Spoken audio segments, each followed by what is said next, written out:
You are listening to Sunday with Sonali. Sunday. प्यार देखो हुआ है क्या?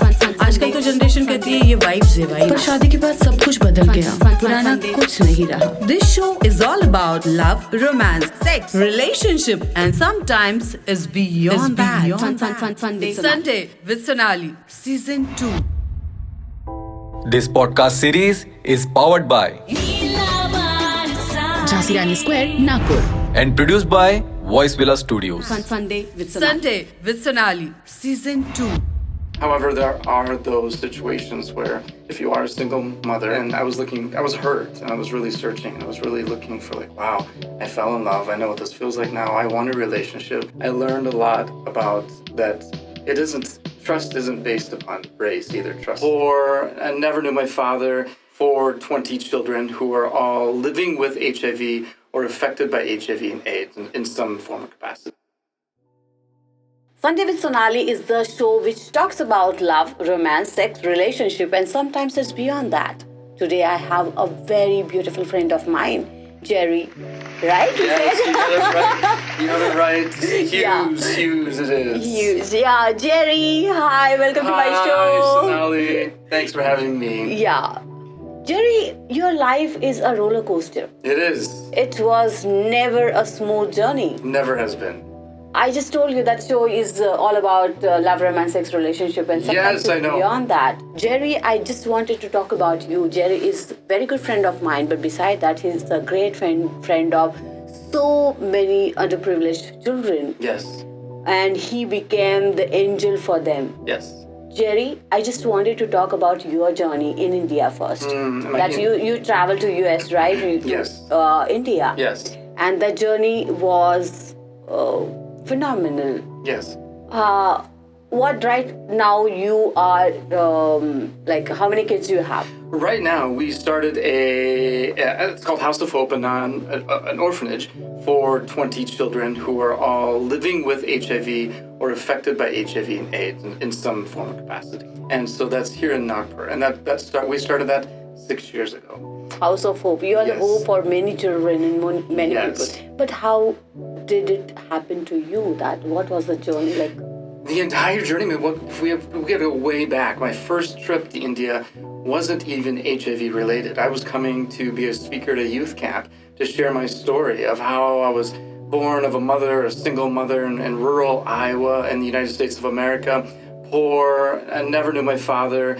And a year later in 2004, after coming to India, falling in love with India, falling in love with the people of India, I myself was diagnosed with HIV. And so that affected my entire life. It affected my entire purpose, my mission. And because I'm an only child and my mother and my grandmother really had an influence in my life to take care of the widows and the orphans at the time of their need, and then I have HIV, I felt like, this is like a godsend or something in my life that I need to do. And so then I started my own nonprofit in the US and working for youth, children, widowed women who have been affected by HIV or AIDS in some form or capacity. How many relationships you have gone through? Were you in the intimate relationship? Well, yes. Everybody always asks that question. Yes, here's this guy. He does this good work, but he has HIV. And he doesn't look like a drug user, so I'm sure he got through that.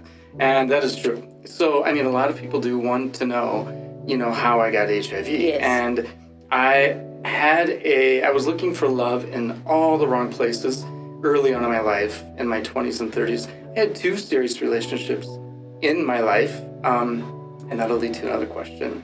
But a lot of my searching in life was looking for identity, looking for to be loved, to be worthy enough. The grades weren't enough, the career wasn't enough, the Mercedes wasn't enough, the bank account wasn't enough. I wanted somebody to love me in a sexual way to get my identity, to make me feel good enough.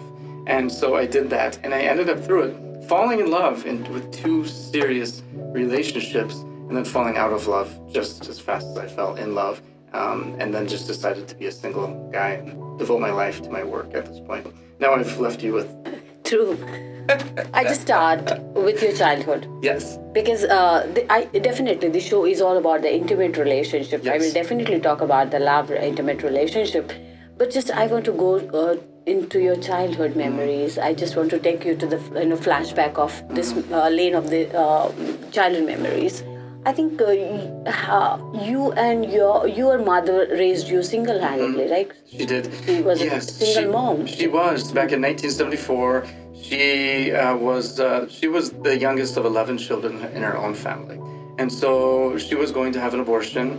She was in high school, finishing high school, and my grandmother, her mom, said, "No, I'll help you take care of this." So my mom finished high school until 12th grade, and then my grandma raised me. And so my grandma and my mom and me in a really poor apartment growing up as a kid, and it was just us.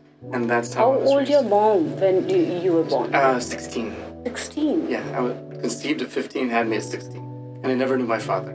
You never know your father. Never know my father to this day. Then what kind of childhood you have raised? I didn't really know the difference. I grew up in a small rural community, a village community. My school teachers were very good to me. And there's a saying that I like to say, it takes a village to raise a child. And I'm really definitely believe that it does take a village to raise a child. Not just a mother, father, two fathers or two mothers, or a parent, or whatever you want to identify as parents. It takes, the school teachers, somebody at the church or the synagogue or the temple, or, just people, passerbys at the grocery store that teach your children how to be kind and respectful. And in my life, everybody from the post person that sent the mail, who picked up our trash, they all took a part in raising who I am. And you say, was there a taboo that single mother There was. was? Oh, definitely. It was a small town. Only 300 people lived in the town, and two very, very strict Christian churches, which were very against single women having children out of wedlock. So my mother, she was fine. My mom and I were looked at as the poor mother and her poor child. Let's give her money. Let's have pity on her. But then in 1982, my mom wanted to get married to one of the men from that conservative church. And then they had a big problem because their son was marrying a woman who had a child out of wedlock and was against all the rules of the church. And so we were ostracized. We were rejected at first, and it really hit me hard. Up until the age of 8, I was just a fun-loving kid. After the age of 8, when my mom got married, I started to feel that, oh my God, I'm different. I'm very different. And I didn't even know I was different. And it was because of that rejection that I felt at the age of 8, coming from the church, the Christian community at that time, that really hurt me a lot and kind of set me on a spiral. Doing good, but on the inside, felt like I wasn't good enough, like I wasn't worthy enough. And then later in life, that manifested itself into kind of building wrong relationships. I thought USA is like it's been very progressive, a progress country. There is a lot of India. There are a lot of taboos, right? Right. We face if a relationship happens and the child happens out of wedlock, it is means great problem in India. But I thought USA that there might be very ease and their acceptance towards everything, as it is very progress countries. But wasn't it a case? Really wasn't. I think the world believes that America is very unified and so progressive on every topic. And if you look at how our America is going right now in 2022, I feel it's the most divisive I've ever seen it. With COVID and masks and vaccines and anti-vaccines and the races. I mean, I just went back from India. I went back to my home in Minneapolis, Minnesota, after all the racial rioting, the white police officer killing the black man, and the racial tensions that are going on there between the races. And, there's all these isms, in life. America's dealing with a huge identity crisis, in my opinion, right now. And it's not just came to this point, it always has had problem. But if you look at it from the outside, maybe from India, it looks like, wow, it's such a wonderful place to be. it's all of heaven and it's just wonderful. Every sky has a silver line, and it's very pretty. Great, it's wonderful. And it is. Americans are really, as a whole, some very nice people, some great people. However, there are those situations where if you are a single mother, it is more accepted in 2022 than it was in 1974. Yes. Those same churches are much more accepting. And now I feel like our country has moved to a lot of different situations that they're less tolerant of, that they like to think they are, but they really aren't. And it comes down to particularly into the religious. America wants to identify as a Christian community, but I don't really a Christian community in terms of if you understand the roots. It's a whole nother show. But we're here to talk about relation. Yeah. So I think your mother and your granny, Yes. they had you had very great impression about them and the women, Yes. because you raised by the two women, Yes. and you have a lot of Yes. respect for the women, and which I experienced the Yes. same from you. Well, when you were looking for somebody for the intimate relationship or like friend, what kind of characteristics you were looking for, which was your first relationship or an affair or a love affair? It's going to be amazing. So I never had any sort of relationship, intimacy with anybody until college, till I was in my 20s. So I really suppressed that. I had a little love affair with another classmate, a male classmate, back in the U.S. And again, that's another taboo in culture, and it must be because it was a taboo that time. Oh, it still is a taboo. It would Still a taboo. Yeah, it is a taboo. Not as much, but it is. And so I moved to a bigger city to go to university, and I started singing in a gospel choir at my church, and it was very interracial, and I was singing great gospel music. Gospel music is one of my favorite things. And in the gospel choir, I met this other guy, and I thought, wow, well, hi. And then we went out, and then things happened, and then it's like, for the first time in my life, I felt myself, and a different love. Not like I love my job, I love my parents. It was like, It was altogether different experience. it was very different. And even in high school and even early on in college, I tried to date women, but it felt like I was leading a lie. It wasn't natural for me. And because I was raised by women, my granny and my mom always made sure that you tell the truth and you never hurt anybody intentionally. And so I felt like I'm hurting these women if I try to act like I'm their boyfriend. And so I just had to break it off. And so, I had that happen to me in my life as well. That was very difficult. And this is a part of the story I've never shared. I just wanted to know, because this is a very serious conversation right now, that you were dating a woman as well.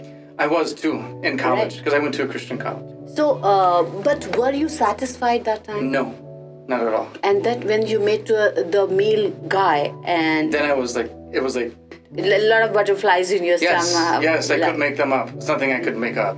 It wasn't a choice for me. Okay. And I remember like the girls that I was dating, they were more like my sister. Okay. And I considered them more like my sister. And I was the protective person in their life. I was, So were you having a sexual relationship with a girl? Tried not to because it didn't come natural to me. Okay. It didn't come. I always looked at other friends that were like in my same situation, and they would have girlfriends, and I'm like, how does that happen? Like I couldn't. I mean, I don't know. That's just for me. It didn't come across. And then how long it was the love affair with? With the girls? No. Okay. The first relationship again I made at church, and he also then we had another complexity. He was African American, and I'm white, and so he's from the south part of the U.S. I'm from the north part of the U.S. He was going to a law school to be a lawyer, and his family forbid him. They didn't even think of him being with a man, let alone being with a white person. So his family forbid him to ever have any relations with any white woman. Yet he's having a relation with a white man. Okay. So we had all these complexes. So we actually, I was working in advertising at the time. I was having a very successful career. He was going to law school. We were in our 20s. We were doing well.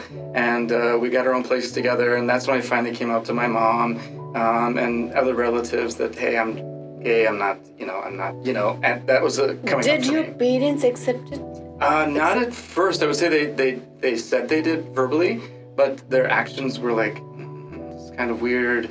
My extended family, the very religious side, it's just something you told us, but we're not talking about it. Okay. And if you bring your friend, then he's just... So how many relationships, may I ask? Yeah, I only had 2 serious relationships, actually. So the first one, it was really difficult because my first partner, if you will, he was being so closeted about having a white boyfriend, and it was creating such anger for him. It was coming into the relationship, and we had to act one way around this family, one way this way, and one way this way, and it's hard to act. Yeah. So it took a toll on our relationship. It's difficult to handle, actually. Yes, and so we ended. The second, then I had a long period where I didn't have any relationships. I thought, I'm done with this. But that's where I ended up living a life of promiscuity and ended up catching HIV at that time in my life after my first relationship. And I was hurt, and I was really searching, and I was really looking for like, wow, I fell in love. I know what this feels like now. I want a relationship, and I'm broken. I'm hurt, and I've got a good career, good car, good money, but I'm broken. And that's when I started looking for love with lots of different people, guys, and ended up getting HIV. When did you know that you got an HIV, and how did it pass?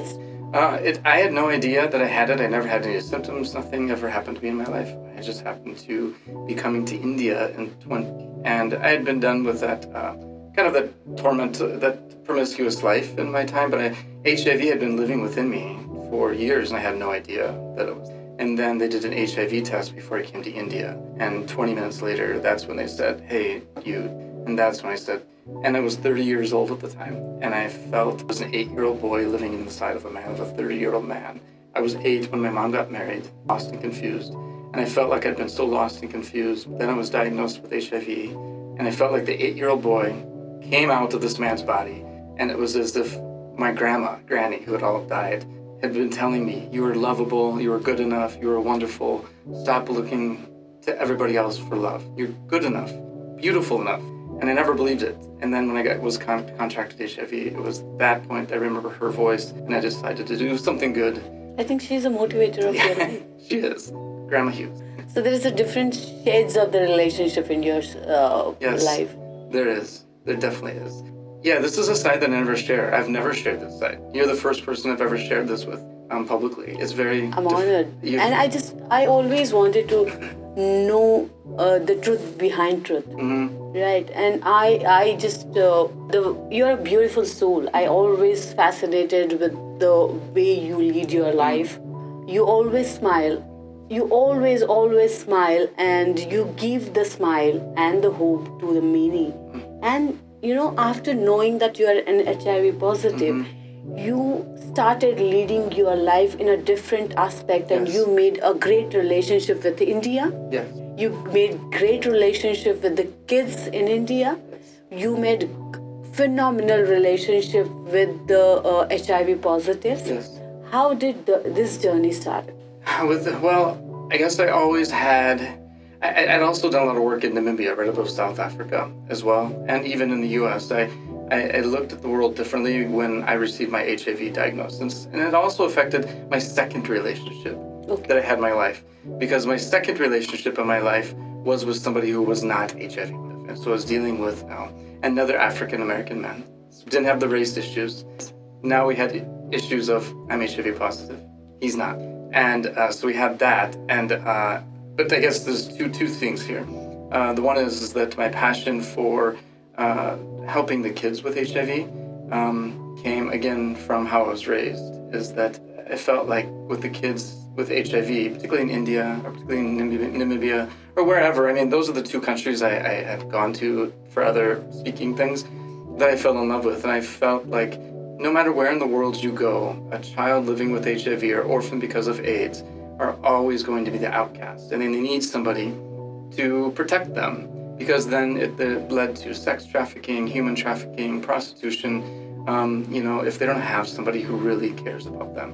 And those orphans are the ones that are the high risks for those horrible things to happen to them. And so I felt like I can't care for every single orphan in the world, but I can do my part. And I think that's a message, is that think of it as, oh my gosh, the problem's so big I can't do anything. Do what you can. And so for me, 20 children in Nagpur, India is what I could do. Is there a lot more? Yes. It's a commendable job. But unfortunately, I'm one person, and I'll do whatever I can to equip those 20 as they get older, then to do something with their life around that issue as well. And so that's how that all started, and that's how it continues in my life. Yeah. One thing is very common in two of the relationships is the African American guy. Yes. Yeah. So what things you get always fascinated with this African American guys? You're asking something. Yeah, I think yes.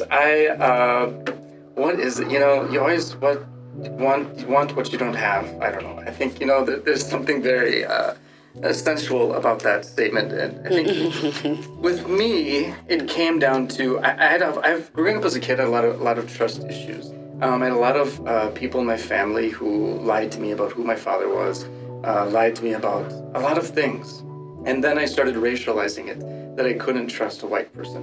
So then my friends, most of them, ended up being African American or people of any other color than white, of my closest friends. And my relationships, I felt like, well, I can really trust them more if they're African, of what I'd gone through. And so that's kind of the root behind that, is that to trust. And I trusted them. Both of them were both from the same church that I went to. And I was able to I'm very much a kind of charismatic person, a bubbly person. They were the same. I grew up in a very, sit there, quiet, don't, if you have, my family would always say to me, children are to be seen, not heard. Oh. I had a voice, and I had a voice at a young age, but I was always giving mom. Like mom. And so it just, the culture in the African American culture in the U.S., they're so like me.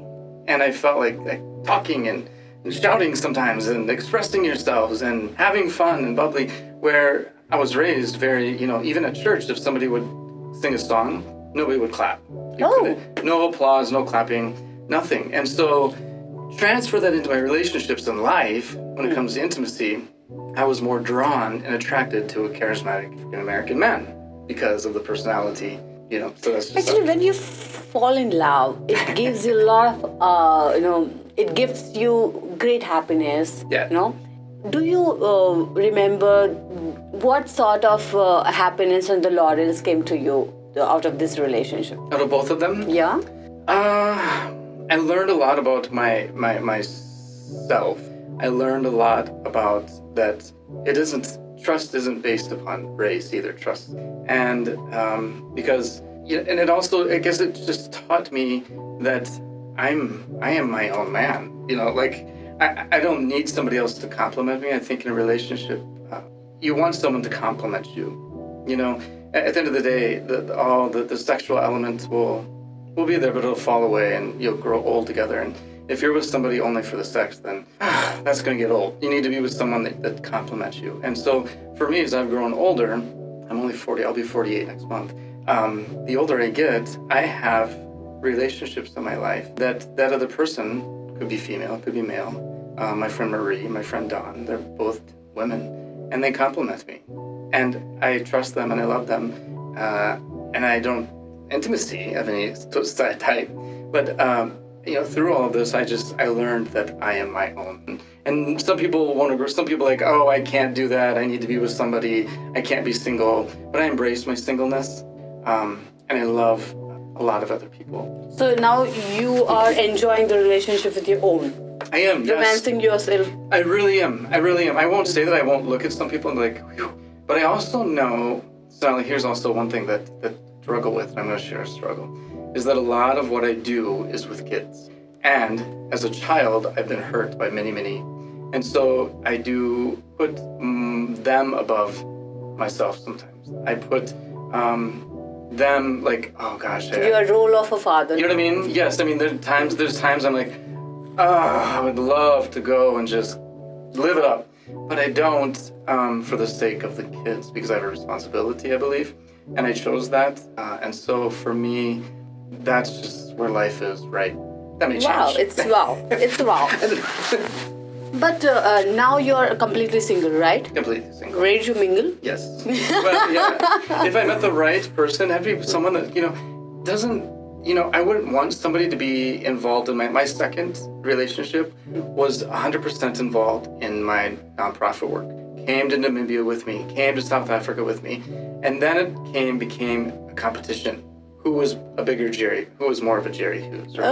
So it was very interesting. You have two men, and now you're involved in this nonprofit, and I'm doing radio interviews or TV interviews, and then he would be like, well, I want to be on the TV and be on the radio or something. So then it became like, well, this is it really was an interesting that happened. So I'm ready to mingle, but someone that has their own life as well and their own identity. Because in my second relationship, he was looking for his identity and then tried to. So do you believe that the identity crisis happens sometime in the relationship? I think so. I think a lot of people get into relationships and they don't know who they are. And I would never want to be in a relationship in any intimate way or capacity with someone that doesn't know who they are. Because if you're looking to me for your only source of happiness and supply, we're going to be divorced next week. It just won't work because you have to be you and I have to be me, and we have to complement each other, but we can't rely. I mean, you have to want to rely on each other, but not so it's not so exhausting. I think it's some relationships where, I have many friends who are in relationships and their partner goes to have wine time or something, and their phone's ringing all the time. Where are you? When are you going to be home? 5 more minutes? 10 more minutes? Like, you have to have trust. You have to give your partner respect and space and trust them. And I think that's lacking because there is a lack of identity. If you want to see somebody as a partner, what characteristics you were looking for? First and foremost, somebody that has a strong faith, and that means to me not necessarily in a particular religion, but a strong faith in life, like a faith willing to take jumps and risks and leaps, and somebody that has a purpose for their life, a purpose, a calling on their life. Somebody that, quite frankly, you have to have a physical attraction. Surely. that has to be there. We can talk about all these fluffy words, but at the end of the day, like someone that likes to, on 1 minute, just lay on the couch and slippers and t-shirt and be ugly and watch movies and order a pizza, and the next minute go out and have fun and take a trip to Paris. I don't know, just be spontaneous as well. So somebody that's a planner, but also somebody that's willing to be spontaneous. Yeah. I mean, even coming to India this time because of COVID and because of the whole visa change rules and everything, I'm only here for 30 days. And people are like, why are you doing that? That's such a risk. That's so stupid. What if you have to, I'm going to take the risk. I can see that. I can see my friends. I can see, why wouldn't I? That's a risk taker. So that's just who I am. And I don't expect everyone to be that way, but to be in a relationship with me or somebody I look with who as a partner would need to be a little bit. Do you believe that gifts and surprises helps in to have a good relationship? I don't think it should be expected because then it is a true gift and surprise. So if we're not expecting surprises, then it's a surprise. And I think it does help a lot. I think it's really fun when somebody gives you something or does something and you totally didn't even know they were going to do it. What surprise you remember from both the relationship? I remember one of them, there's this whole thing we do right before Christmas. It's called the 12 days before Christmas. So every morning when I would wake up, there'd be a little note next to my bed. The 12th day of Christmas, your true love gave to you 12 days of skydiving or 11, whatever, 10. And so it was like a little note, and then you had like a scavenger hunt. You had to go find where the gift was. Oh. And how did you surprise to him? I didn't do anything that fun. Nothing. Sex does matter? Yeah, I think it does, absolutely. I think it's also got to be non-traditional as well. It can't be so why does it have to be just in the bedroom and traditional? And it can be, I think it can be anywhere. I think that you got to spice it up, because if you don't spice it up, then someone else will. I think that's why a lot of relationships end in infidelity. Is because they want to spice it up, but the current partner's not willing to spice it up. And so I think you need to be willing to spice it up sometimes and do something that you wouldn't traditionally get out of the the walls of. That's my opinion. Because I also think tradition, Granny Hughes, you can take this as you want. Tradition is great, but tradition never sets anybody free. True. So, and the same thing applies in like the bedroom, I think. Tradition's great. It's great. If you want to kind of, again, spice something up, you have to get out of the bedroom. Wow, it's your granny, she's such an amazing soul. I think Granny should be on here. Yeah, I just missing her. And I can see the what kind of impression she left on you. She did. Huge impression. Huge impression. She was so fun and she was great. I think she's only the source of energy for you. She was great. She really was, and she, after my mom turned 18, she divorced my grandfather after 45 years of marriage. Because she got tired of him stepping out on the marriage. So your entire family is very rebellious, don't you feel? So my grandma said, after mom turned 18, I'm done with you. And so he went and got married. Oh, God. And even little things. I remember if you and I were walking on the street, and there's the street side, a woman, in my mind, can never walk street side. A woman has to walk on the inside. And the man has to walk towards the street side. Okay. So I get these little things from my granny that she'd be like, you walk on the street side, I walk on the inside. So Granny taught me a lot of things that are very traditional, but they're very respecting, and especially to respect. Lovely, lovely. What's the definition for the love for you? Which is the definition of? Of love. Of love. I would say love is unconditional. It should not come with strings. And I think that love is forgiveness. Love is grace. Love is and I think love doesn't keep any wrongdoings. No tick for tack. Like you did this to me and I'm going to do that to you. So I think love is truly not to be stepped on, not to be used. There's not to be taken advantage of. So when you find someone that has a true love, like I'm sharing with you, those types of people tend to also get used a lot as well. So it's to make sure that that true love is not being used either. But true love is beyond the bedroom. It's really unconditional. Everything, all the attributes that I just. What more to say? I think this is a beautiful note. I have to just say to you goodbye. This is just for interview, definitely. You are amazing, I just want to say. And one thing I just wanted to tell about the Jerry to my all listeners, that Jerry means this is a very blessed child of a God, and he has really cinematically carved your life. God has really carved, means cinematically scripted your life, and he gave a reason and a purpose to your life. I think this is phenomenal. This is beautiful. This is amazing. You shared your intimate stories. Yes. Thank you for that sharing. You're welcome. No one's ever heard it before except you. Yeah, thank you so much. My pleasure. And now all the people. Yes. My first season got the listenership from 7 countries. Probably this season, right. I don't know about this season. But thank you so much, Jerry, and a great hug to you. Yeah, you're so welcome. You're welcome. Yeah. Thank you everyone for listening. Thank you. This podcast series is powered by